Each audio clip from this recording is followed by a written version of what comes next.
पेशकश। दो रास्ते। एक गांव में दो दोस्त रहते थे, हारिस और फहद। दोनों साथ पढ़ते थे, साथ खेलते थे, एक ही गली में बड़े हुए। लेकिन जैसे जैसे उम्र बढ़ी, उनके रास्ते अलग होते गए। पहला हिस्सा, चुनाव। हारिस बचपन से नमाज का पाबंद था। वो अपने पिता के साथ फज्र की नमाज पढ़ने जाता। वो जानता था कि कुरान अल्लाह की किताब है और उसमें साफ लिखा है कि जो नेक काम करेगा उसके लिए बेहतरीन इनाम है। दूसरी तरफ फहद भी शुरू में अच्छा था, मगर धीरे धीरे उसकी संगत बदल गई।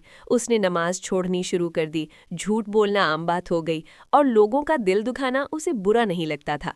एक दिन हारिस ने उसे समझाया, दोस्त, ये दुनिया कुछ दिनों की है, हमें सोचना चाहिए कि मरने के बाद क्या होगा। फहद हंसकर बोला, अभी तो पूरी जिंदगी पड़ी है, बाद में देखेंगे। दूसरा हिस्सा, जिंदगी का इम्तिहान। साल गुजरते गए। हारिस ने अपने माँ बाप की सेवा की, गरीबों की मदद की, सच बोला।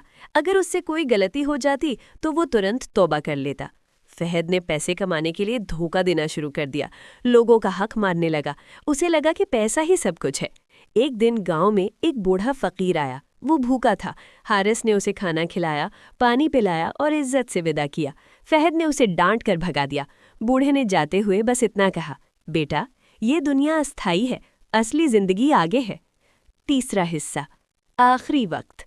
फिर वो दिन भी आया जब दोनों की जिंदगी का समय पूरा हुआ। सबसे पहले फहद बीमार पड़ा। उसकी दौलत उसके किसी काम नहीं आई।